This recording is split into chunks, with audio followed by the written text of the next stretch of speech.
Thank you for joining us for the first in a series of panel discussions this week.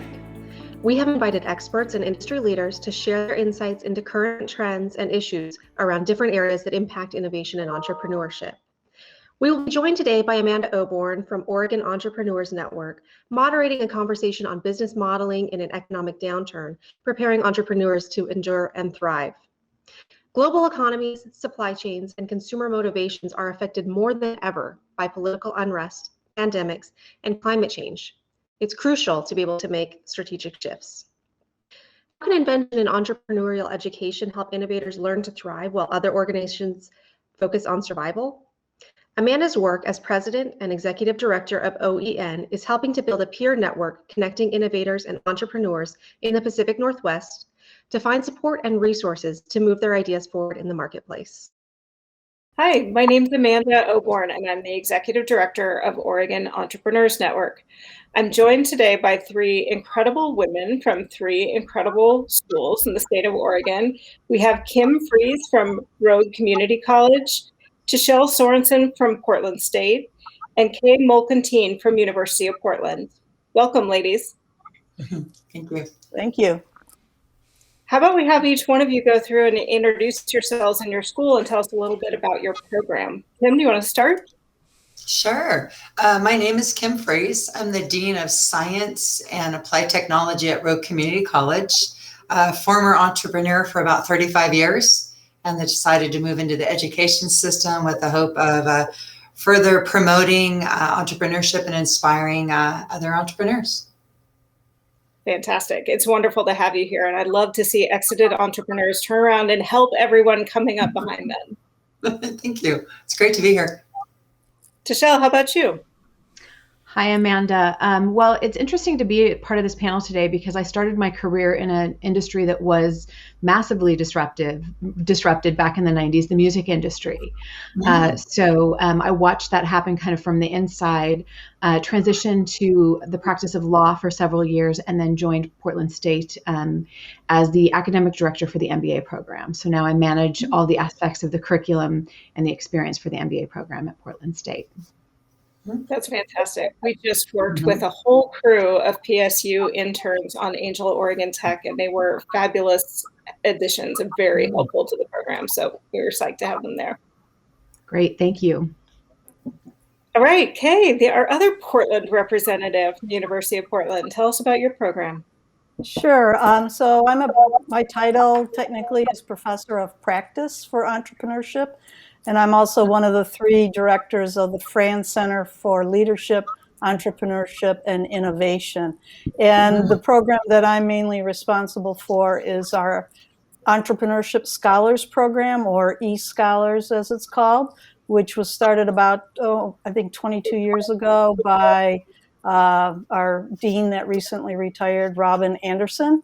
And it's a unique program. It's a one-year program, 4 credit. Students have to apply and be accepted to it. But we take students from all across our campus. Matter of fact, I prefer more non-business majors to apply than business majors, because in the reality of things, anyone can have a great idea, solve a problem, and be an entrepreneur. Yes. I think that's a fantastic metaphor for business writ large, is to have people that are coming from wildly different perspectives, different geographies, different ways of thinking. So great to see that in action in your program. Wonderful to meet all of you. Thanks for being here. So today we're talking about how the macroeconomic world context of supply chains and economies and consumers are changing so radically, it's really going to impact how the world that the students are going to emerge into, and what kinds of businesses will flourish, what kinds of founder teams, student teams will flourish in the flux of this new economy. So I expect all of you to pull out your crystal balls and your magic 8 balls and your oracles and give us a detailed look at what the future will look like, so that we know exactly where these students are going to go and how they're going to thrive and be successful in this crazy world. Ready for that? We're ready. All right, who wants to pull out their crystal ball first? Our first topic is about curriculum. I anticipate that you're all thinking really thoughtfully and with intention about what that changing context is going to mean for your curriculum needs today. So I'd love to open it up and give each of you a chance to talk about what you see as the big macro trends that are going to affect these students, and the context in which they'll operate when they graduate, and how you're incorporating those trends into your evolving curriculum needs for the coming years. Who wants to dive in? I'll jump in. So I think the big change or motivator, and maybe it's not really even something that's changing, because really when it comes down to it, problems are what drive entrepreneurs, and and successful entrepreneurs will be those who can identify real problems that there's a good market for. We use in our class a book called All in Startup, and one of the key takeaways is, that people don't buy products, they buy solutions to their problems. So as far as curriculum, I think it really, maybe it's, to me, I see it more as soft skill things than necessarily the hard theory. And that is that we need to really challenge our students to be more confident in themselves, better communicators, willing to get out there, get out of the building. You got to go to where the people are with the problems, and you have to be confident enough in yourself to talk to them and find out what those problems are. Because until you do that, that idea that you have, that you think is the $1 million idea, is nothing, because it's nothing without people who have the problem that your product or service can solve. Makes great sense. Tichelle, how do you look at curriculum? Well, first of all, I love that answer, and I agree with everything you just said. I was thinking about this in a couple of different ways. The first one is, really challenging our instructors who teach in economics to really focus on the last 25 years, because we've seen so many both expected as well as unexpected things happen in the last 25 years that I really do think we need to spend more time in economic history, in short term, so that people can understand what happened and how people either adapted well or didn't adapt well. The second place, though, that we're really looking in our curriculum is partnering with other resources on campus that are looking at things from a different perspective. So I'll give you two quick examples. One is there's a certificate on PSU campus that has to do with basically kind of the trends in aging. And so if we can put business students into that certificate, then they're going to understand a predictable trend and be able to go back into their companies and create products or services that address that. The second place is this new certificate in emergency management, because I think what we've learned from COVID is it's the things you don't expect that are possibilities that are the big, fast disruptors. And so I'd like to see a lot more collaboration outside of the School of Business with some of these other types of certificates and content. Sounds like a winning approach in such an unpredictable environment. Kim, I'm curious how you think about this down in Southern Oregon.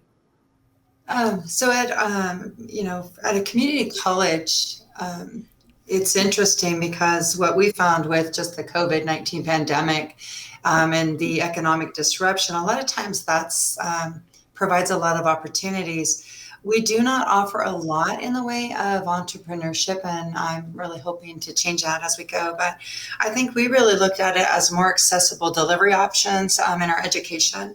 A lot of students are looking for that seamless transition, and then also creating curriculum that allows us to offer more opportunities for adult learners to come back in, reskill, upskill, possibly pursue that business idea that they had years ago.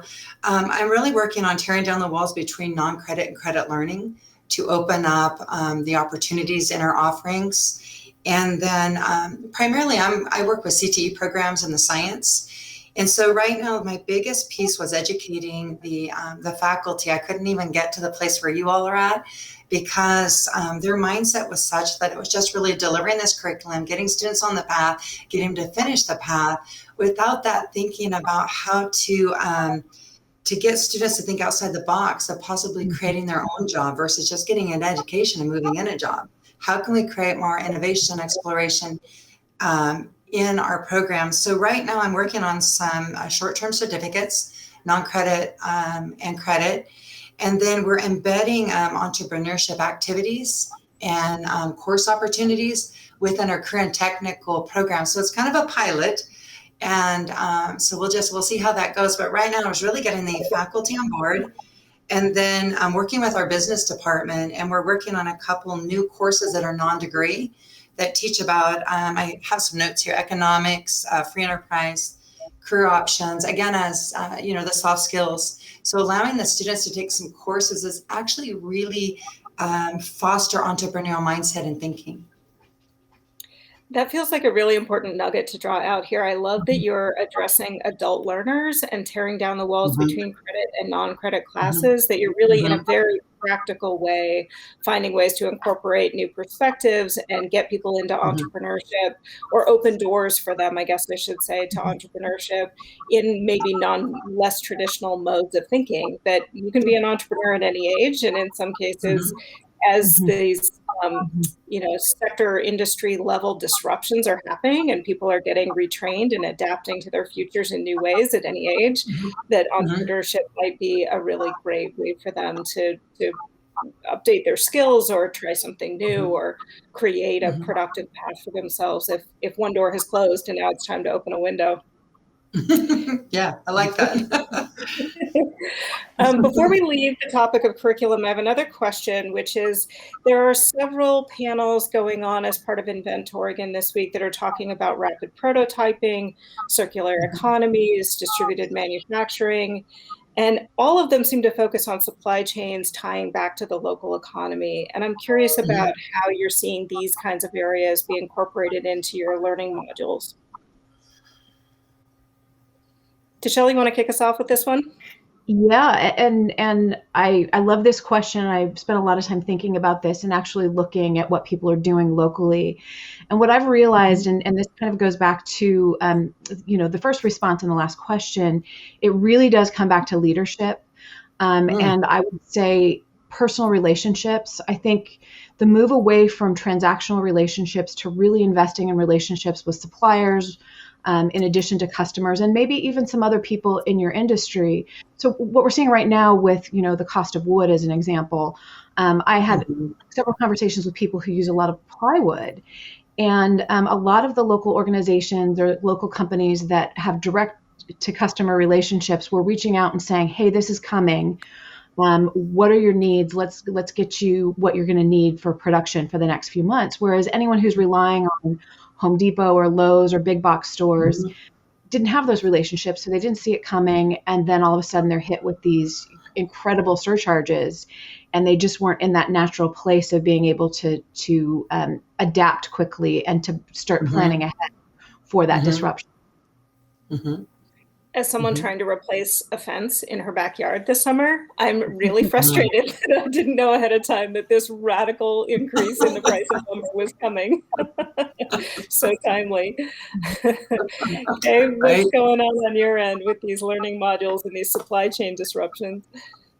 Well, I think it comes back to that these all create an opportunity, and that's what it's all about. Right. So I think it's just another learning factor for students to embrace in, what they could be looking at as the opportunity. So instead of saying it's a problem, say, oh, I could be the person that solves that problem for these people that have the supply chain interruption. So, I think always bringing it back to what is the heart of entrepreneurship, right? That it's about a problem, and let the students really work on it. And so I think tying it even back to what we said before about curriculum, I think one of the key things is to make whatever you're doing relevant. So it should, let the students get out there, get their hands dirty, and work on these things. Yeah, I'm curious specifically about circular economies. Is that something your students are expressing interest in or exploring? It seems like climate change is this enormous dark cloud, pardon the pun, sort of looming over their adulthood and their careers. Yes, very much so. I think students are very interested in the circular economy. Some might not know that term for it, but they are paying attention. I just this past semester taught a social entrepreneurship class, and I want to preface that by saying social entrepreneurship is not about creating nonprofits. It's about creating businesses, ventures that have social impact. And the best way to have social impact is to have a good, solid business model. And so I reached out to Be Local, PDX, found out that Portland is the #1 city for B corporations. And boy, what a plethora of resources that I have to bring folks who are working in that area to come in and talk to the students in the class.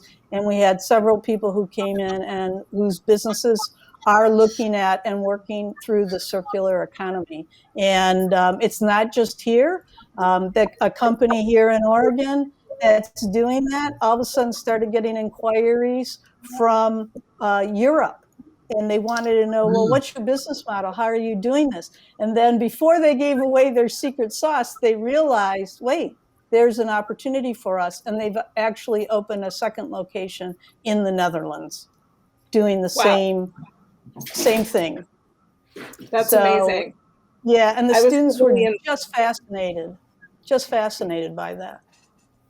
I was heavily involved in the creation of the Red on Salmon Street, which is a local distribution hub in the central east side of Portland. And we discovered at some point along the way in the development that the Red itself was actually one of the highest concentration, I think, on the West Coast of certified B Corps, largely thanks to the efforts of Beeline Sustainable Urban Delivery and its founder, Franklin Jones, who's a committed advocate and heavily involved in the B Corp world. And so it is bragging rights for the Oregon and the Portland metro area that there's such a high degree of social entrepreneurship here in the state, something to be very proud of, I think. So Kim, tell us about how this all plays out in Southern Oregon. Are rapid prototyping and circular economy, are these buzzwords that your students are thinking about? Yes, absolutely. It was interesting. I was able to secure some grant funding in light of the supply chain interruptions, and we're actually added an additive manufacturing to our program. It's 3D metal printing. And that came about when we started a movement to supply, the PPE when, we were running out down here. We have a large, healthcare medical community. And so we actually utilized our high technology center to create a PPE to supply that. What I want to say, though, is that it's just entrepreneurship at its finest when we experience these supply chain interruptions, and it is all about solving problems and meeting a need. That is the heart of entrepreneurship. And, we saw so many different shortages. It was interesting. I had a student researching bidets because of the toilet paper shortage. And I mean, it was like these areas that individuals looked at and said, well, I don't like how this makes me feel. Or, the high costs of lumber and OSB. And all of a sudden, I found that people were looking, and our students were looking at other alternative materials, even materials that were, better for the environment, sustainable materials. And I found there was this navigation instead of just being stopped and going, wow, I don't have anything. What are my options? We actually decided to start a new program, a study that will revolve around circular economy because of the, food insecurity and housing insecurity. We're looking at new ways to develop temporary living structures in a construction program that I got started. And then in the new program, a study, we're really looking at food production and really trying to create some vertical gardens and some different things for the students so they can supply that produce that they need. But teaching them to, I don't know if it's so much survival, but when we have these shortages, how can we adjust? How can we problem solve, not just for yourself, but the greater good of everyone? And I think that's, really important. I feel like the buzzword or maybe the theme word of 2020 is resilience. And in many ways, that's what we're talking about right now, is all the entrepreneurs or folks later in life that are transitioning into new pathways for their own careers, that it's all about resilience and adaptability.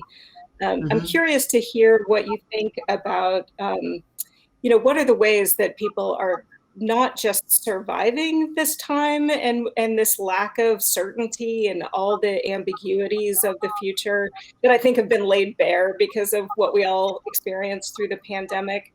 As people face those ambiguities and that uncertainty, are there organizations that you can think of as good examples where they're not just surviving, but they're really thriving, that they're really demonstrating resilience and could be offered as models to student teams? Tichelle, you're nodding. I'm guessing you have someone in mind.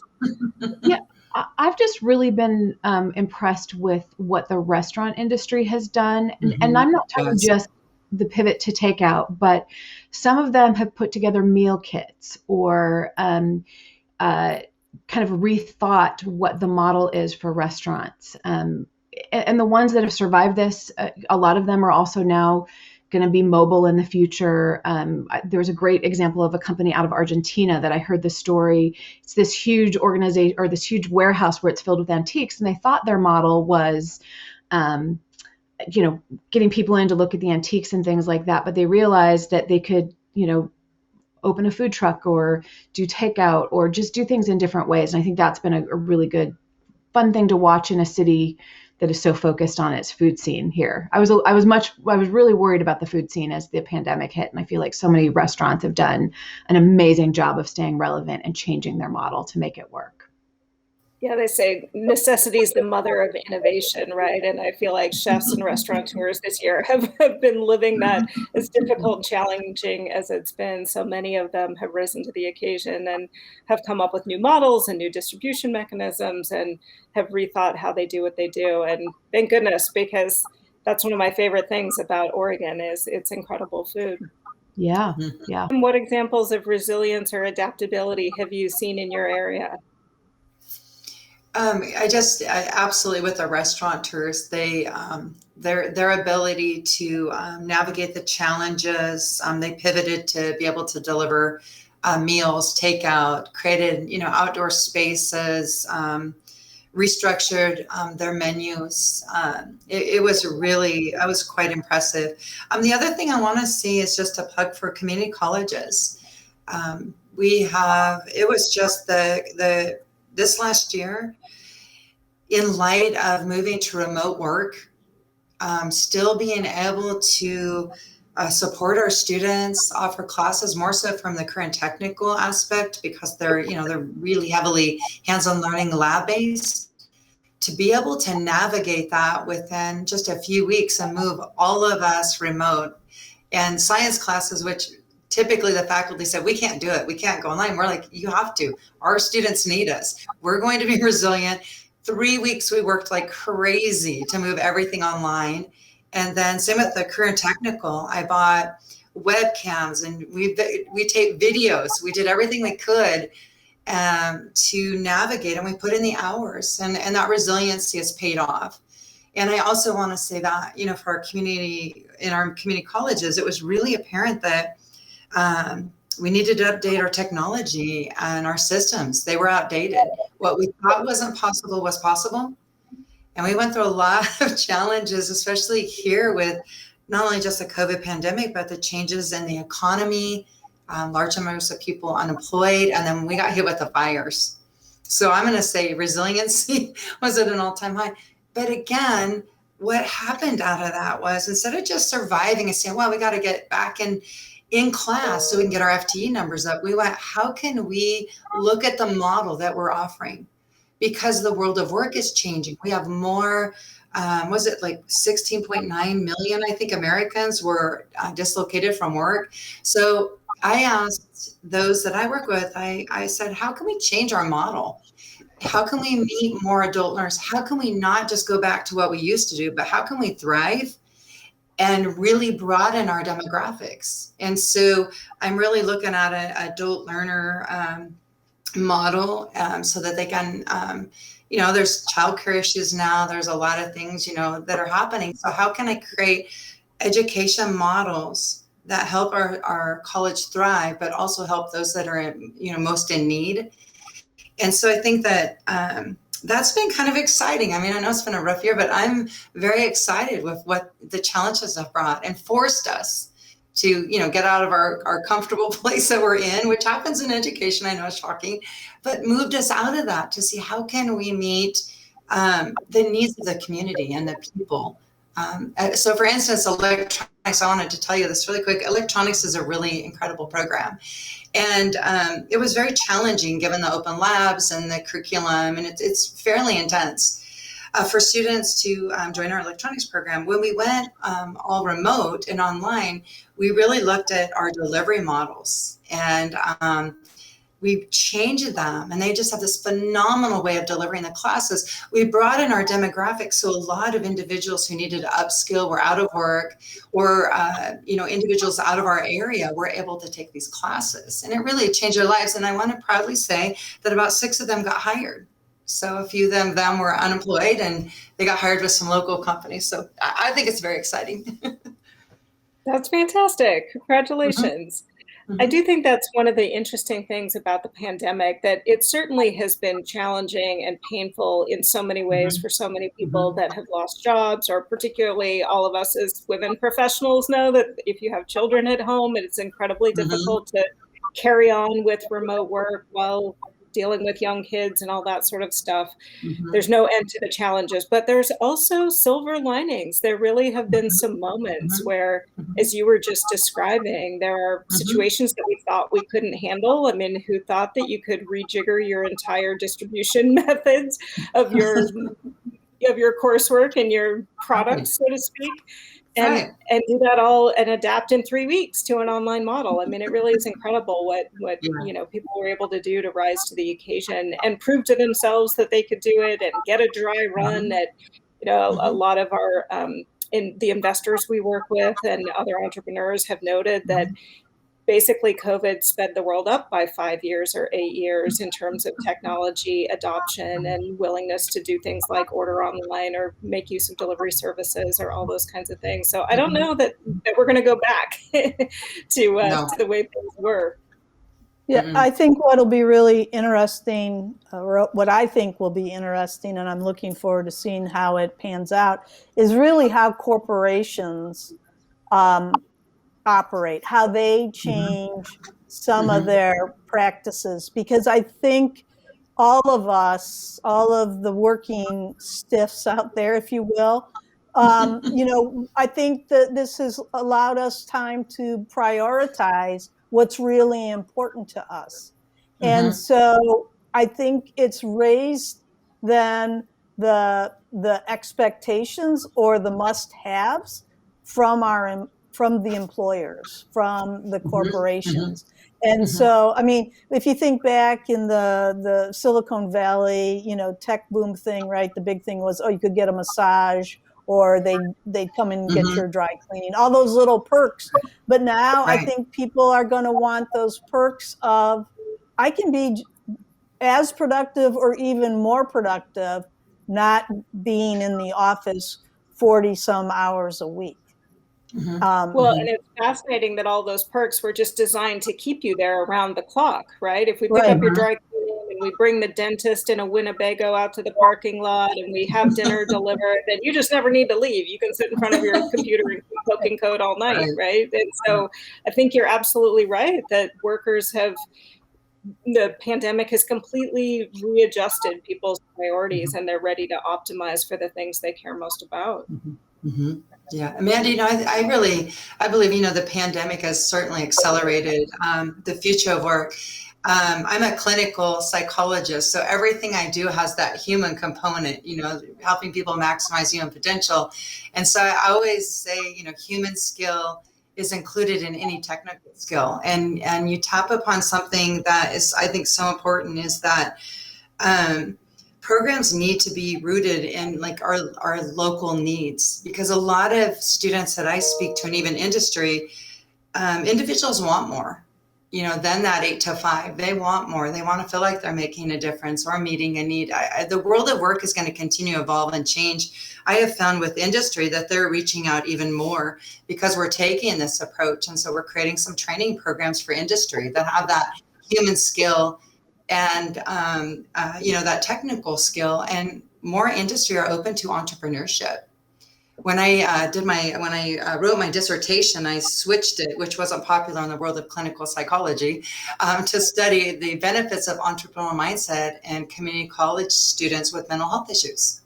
And they said, you can't do this. That's entrepreneurship. That's not in the world of sciences. And I'm like, oh yeah, I can do this. Anyway, long story short, it worked out well. And I'm still continuing that work. But what we're all talking about is the need for a variety of diversity in the skills as we move forward to adapt the future. We don't know what's next.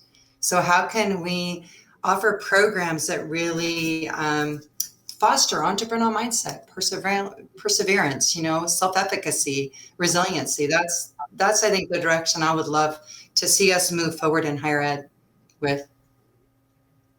I love that. Sounds like an entrepreneurial mindset of your own down there to tackle that project. Yeah, that's what happens after 35 years of not having a degree and just working. I knew nothing else.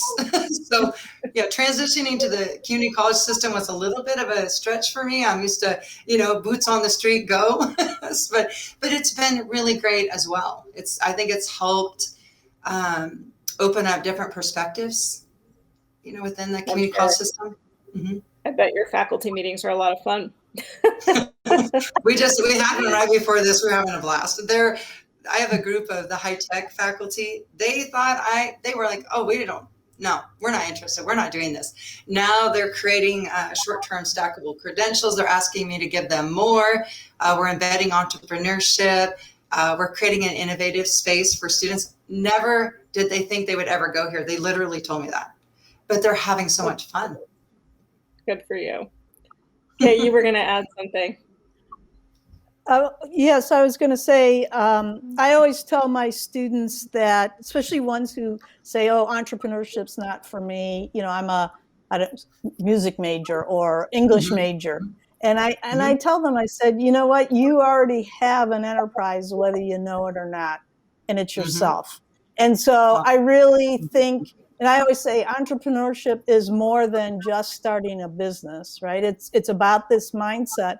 And I think each of us as individuals need to think of ourselves first as the venture, if you will, and stock our toolkit so full of stuff. I mean, if you, who was it? One entrepreneur once said, if you always want to have a job, figure out how to solve other people's problems, and you'll always have work. And I think it's about finding out what you're passionate about. So, because the more passionate you are about something, the more happiness it'll bring you, and the more that you'll stick to it and apply all your skills toward it. So, I think entrepreneurship is an important skill, if you will, for everybody to understand at least about themselves.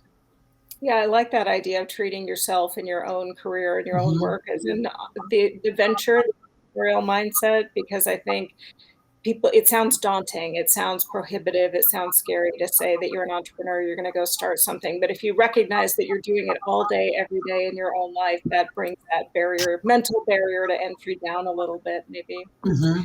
Well, I'm really interested to hear, are there other examples of creative disruption or resilience with the students and the curriculum that you have there at PSU?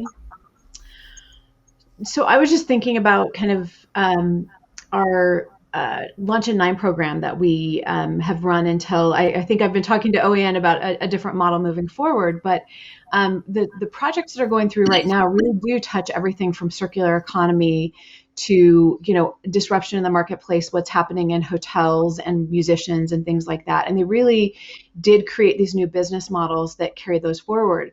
But the other thing that I think that we also need to acknowledge as we talk about all of these topics is kind of the role of,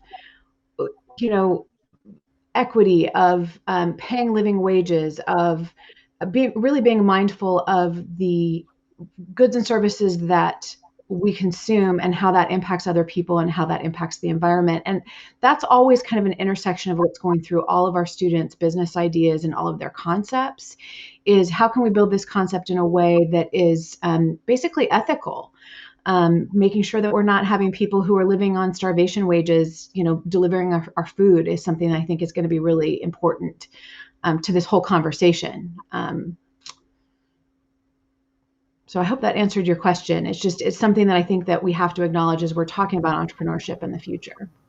Yeah, it did. And it also helps me think about, transitioning, getting really real for a minute in this conversation about the challenges that students are facing in the very near term. We've talked about inflation a little bit. We've talked about climate change, mitigation, adaptation in terms of circular economy. We've talked about ambiguity and the lack of certainty in markets going forward. And we haven't touched on it directly, but I think sort of also embedded as subtext in the conversation is the social equity and racial equity reckoning that we're all, experiencing as communities right now. And I'm curious to hear your perspectives on, or your guidance, your wisdom, your nuggets of gold wisdom about how you coach students to think about these really difficult, wicked problems, serious challenges that are going to be big mountains for them to climb over the next couple of years.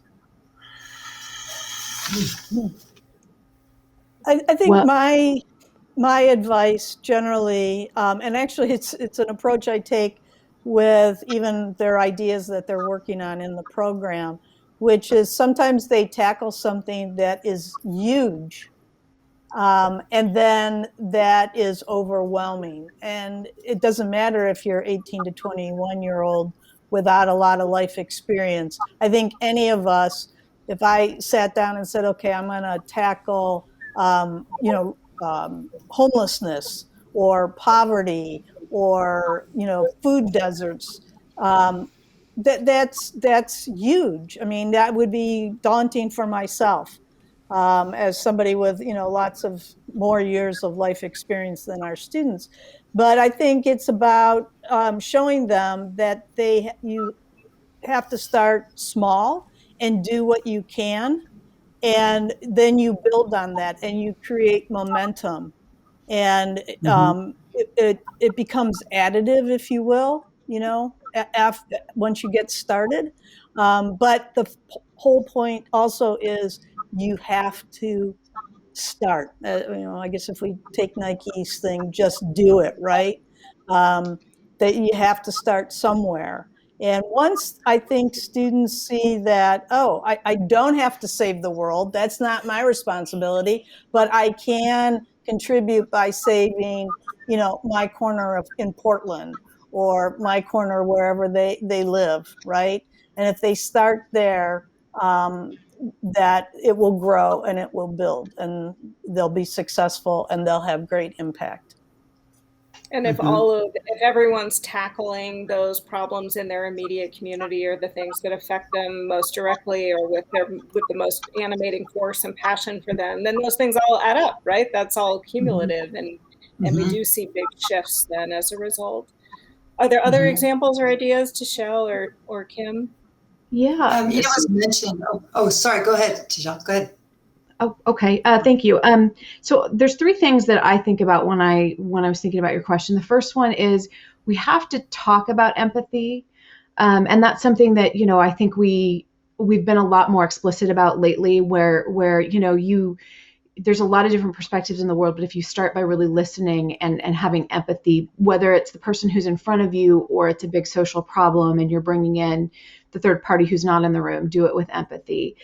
Second is, I think stakeholder frameworks are really still important, really understanding all of the different stakeholders who are impacted by decisions. And that's something that is very teachable. And the third is always making students aware that really all of life, career, business is about trade-offs and really being intentional about what your trade-offs are. It might be right now housing prices are a huge thing that's going to impact all of our students. Even, the MBA students who are coming out at higher salaries, housing prices in Portland are still really high. So do you want to go somewhere else for a while to make an impact, to learn to take what you've learned in Portland somewhere else for a little while to make the impact there, should be even part of the conversation that we're having with students. Mm-hmm. Mm-hmm. I love all of those points. So being intentional about empathy and bringing that explicitly into the conversations and planning, applying stakeholder frameworks, and making trade-offs with intention. I like all three of those points. That's really helpful, practical guidance. Kim, you were going to say something else. I think, also is, helping to shift perspectives, allowing safe spaces, if we're speaking, about students, to, look at our own biases. When then, as we address, needs, really shifting that perspective when we look, and again, like I said, look at our own biases. So for instance, the homelessness situation and how some individuals will take this certain look at that. And then I invite them to really explore and educate themselves going forward. And I love the piece about empathy.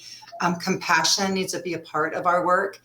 And so when we look at a problem, really, really look at it, deeper dive. My psychology instructor always told me, deepen the inquiry. So really allowing these students a safe space to explore a little bit more, just expand their way of thinking. I think leadership is great, stewardship.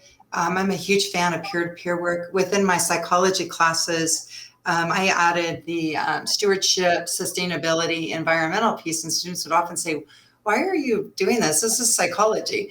Because we need to broaden our perspectives and our mindsets and have more of a global awareness about what's happening.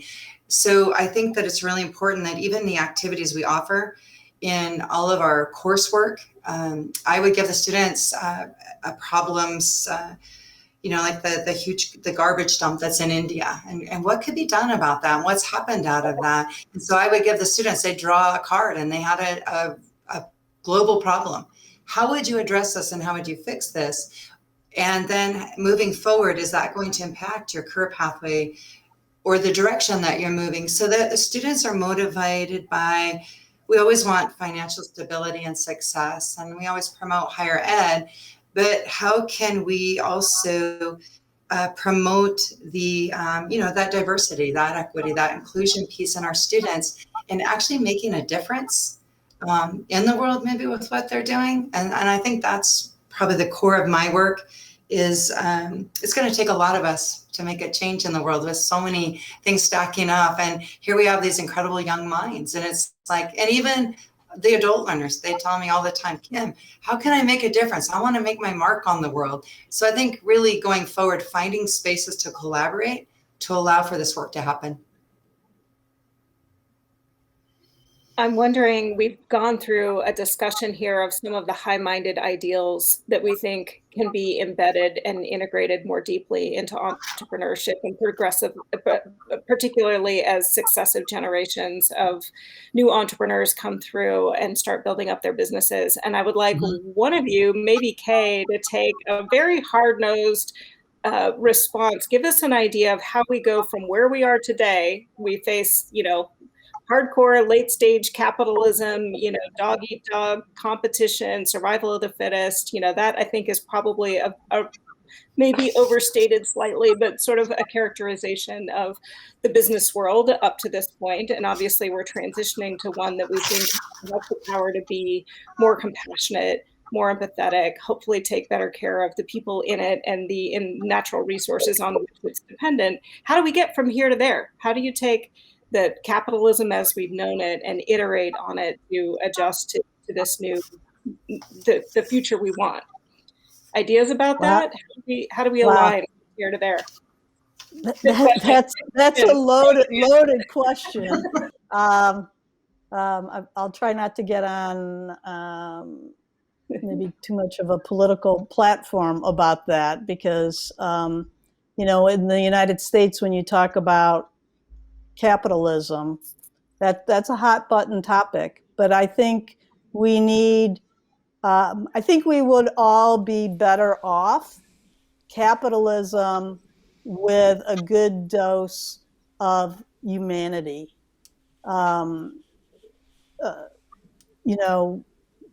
We have very disparaging. It's growing. The gap between the haves and the have-nots is growing, and no society can really survive when that gets too big. I'll say the middle class. You have to have a middle class in the world, in a society. And oh boy, I'm trying not to get political. I think this will have to be cut. Yeah, I didn't mean to tee it up as a political question, more just I don't know how the practicalities of. Yeah. So let me try again. Yeah, and I do it just to provoke a conversation, which is we can pull whichever pieces of the conversation feel important or relevant, but just in very practical terms, what would any of you think about the ways we might iterate from the form of entrepreneurship or capitalism that we have today to one that incorporates more of this empathy and these stakeholder engagements and the compassion that we've been talking about for the last few minutes? How do you think we get from here to there? So I have a couple of ideas, if I could just throw in. There's a saying in negotiations, make the conditions of acceptance easy. And I think people want to be better consumers. And if you can make it easy for us to make better choices, most people don't know, as an example, that most fabrics aren't recyclable. And that's one of the things that leads to that, those giant garbage problems. What if the people who are making the fabrics that are recyclable made it a lot easier for us to make that choice? Then I think it's a two-way street. It's businesses listening to consumers and consumers having the information they need to make better choices. Because I think there's too much information asymmetry right now. And I think that's a big problem to be solved. And we seem well poised to get into that, right? To be able to have iterative conversations back and forth with the brands that we care about now in a way that we never have been before, right? Somebody else was going to jump in? Yeah, I was going to jump in on that. I guess I'll say that we have to hold corporations accountable. They want our money, right? Right? We're their customer, yet they seem to be the ones dictating that, a lot of the rules, if you will. And I think that, the consumer, what the market will bear. And I think maybe with the pandemic that people are turning and saying, wait a minute, we care about these other things. We care about the environment. We care about health. We care about, people being homeless or hungry. And so I think, and so in that whole circular economy thing, and it's actually probably been around in Europe a good 10 or 15 years, where some countries actually hold the company is responsible from the birth of the product to the death of the product. And that even includes packaging. So when you buy, say, a big refrigerator or appliance in a European country, that it's built in, even the box and all the packaging that comes with it, it doesn't get put on the consumer to get rid of it. It's actually on the company that made the product and packaged it that way that they're also responsible. So I think we have to start holding, we have to hold ourselves individually responsible. So I think that's a key point. We all have to take responsibility. We can't just say it's the responsibility of somebody else, but we all have to take responsibility. But that also means that we have to hold companies responsible, and we have to hold our government responsible. Absolutely. It seems like that all brings us back around to the notion of entrepreneurship and sort of the Buckminster-Fuller idea that we just create the alternative that makes the old version obsolete too, right? Like there's some amount of holding corporations accountable, and another, on the other hand, supporting all the work that you all are doing every day of helping the next generation of entrepreneurs just interact with these problems in a really different way. Here's a kind of a funny story that ties into that is, especially in a liberal arts university or college, that selling entrepreneurship, if you will, to a liberal arts faculty, that they should embrace it and make it, on equal footing as philosophy and psychology and sociology and everything else. The tack that I took at my old institution before coming to University of Portland was that I explained, because they used to say, the B word, business, was a 4-letter word to them, right? The P word, profit. And don't ever say the W, Walmart. Like they just, that was just drove them crazy. And I said, listen, if you want to change the world and have impact, then it's the students that we're educating in in the broad liberal arts way, if you will, to be critical thinkers, problem solvers, to be ethical, right? If we're helping students to, what does it mean to be ethical? What does it mean to be responsible? All those things. That's how you stop seeing business as a bad thing, right? It's because it's not about the money. It's about doing it the right way, and the money will come. Actually, I'll recommend a book if I can. It's a book I'm having my students read called The Go-Giver. And it's really interesting. It's a little story about a powerful business idea, that it's not about the money. It's about the value that you bring to what you do. And that is entrepreneurship, right? Is that an entrepreneur has to add value. At the end of the day, it's the value. And if you add value, the rest will follow. Well, I'm really curious to get a couple of practical tips before we close. I feel like what you just said, Kay, we could dive into a whole conversation of business ethics, and it would be so fascinating. And I'm resisting the temptation to go there because I know that it would take hours to do it justice. So in transitioning toward a close here, I would love to hear from each one of you a couple of really practical tips. What's the practical guidance you would offer any student watching this broadcast right now for adapting to the ambiguity, the uncertain times, the state of flux that we are likely to be in over the next, call it 10 years? What are the practical tips? What's the advice that you would hand out in our last few minutes? And I'd love to hear from each one of you. Tichelle, do you want to get us off started here? Can I say two?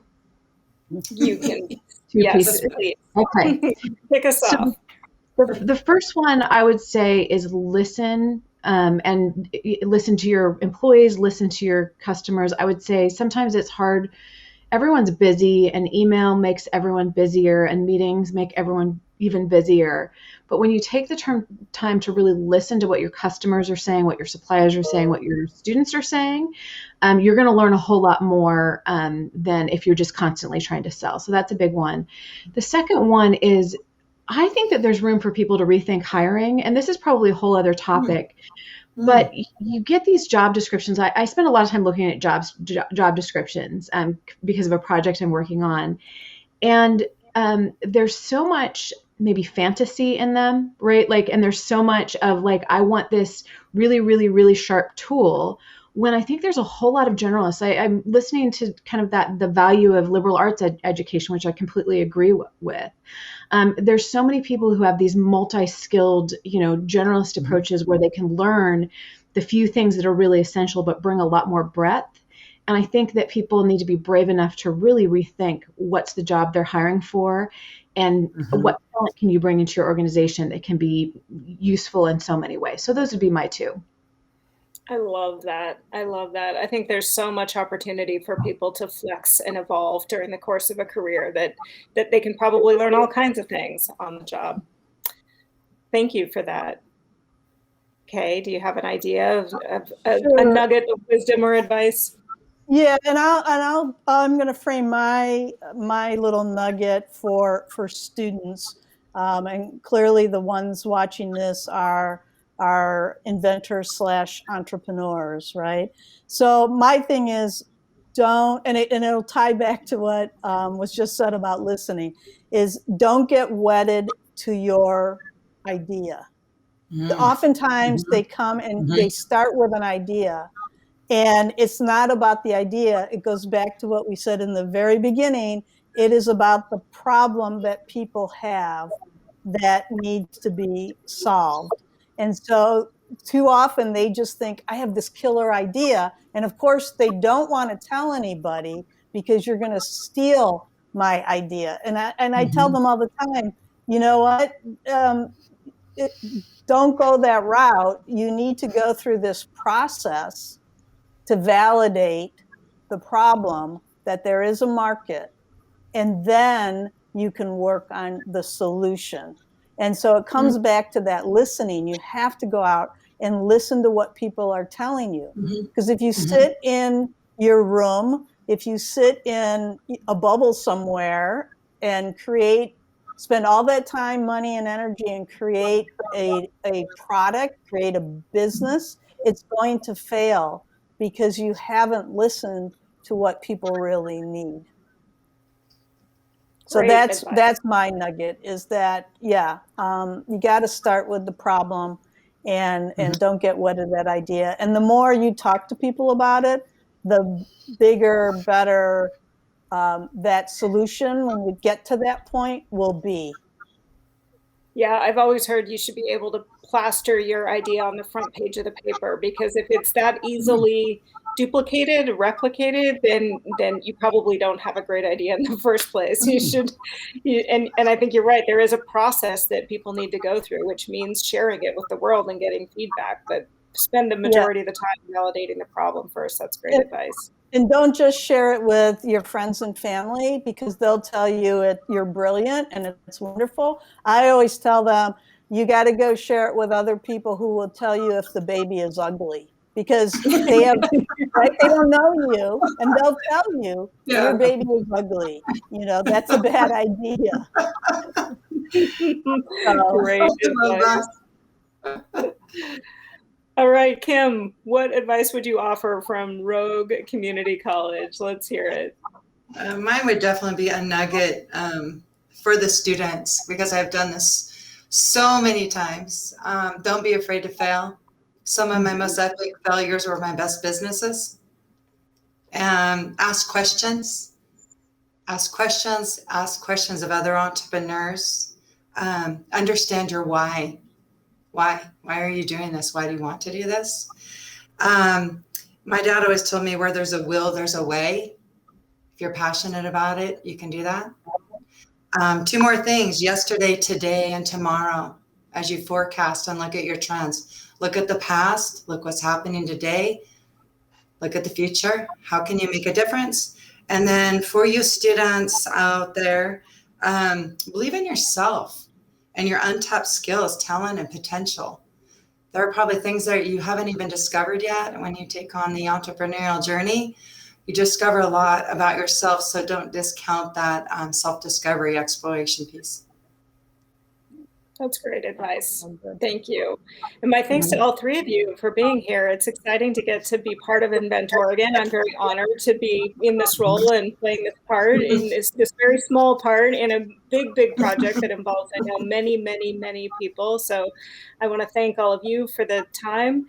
Tichelle and Kay and Kim, it's wonderful to have you here. And yeah, best of luck with the rest of the competition and with your own classes. And I look forward, hopefully, to lots more opportunities to collaborate in the future. Yeah, thank you. Thank you. One of the important elements Invent Oregon innovation teams work through is researching what problems their innovation is solving. By focusing on being solution-oriented, entrepreneurs are prepared to shift and adjust as markets change. When businesses continue to invest in market research and stay connected with consumers, they are better able to find new solutions and not get caught up in just trying to make the market fit them. The past year has shown many business owners that their markets might be outside of the norm, finding new ways to serve the community while also being strategic when facing supply chain disruptions. These issues can be viewed as an opportunity for innovation versus a roadblock.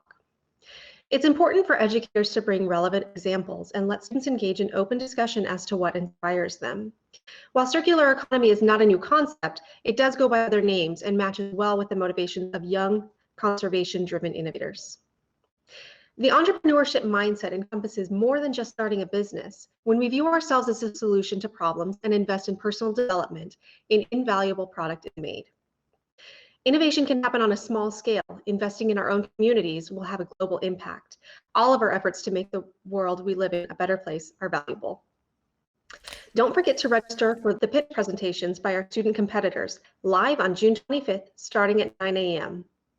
Join us later today for 2 additional panels, the funding dilemma of hardware-focused startups at 12 p.m. and distributed manufacturing for the post-COVID world at 3 p.m.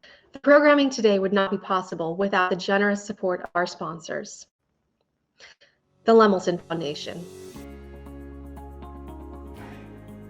Business Oregon,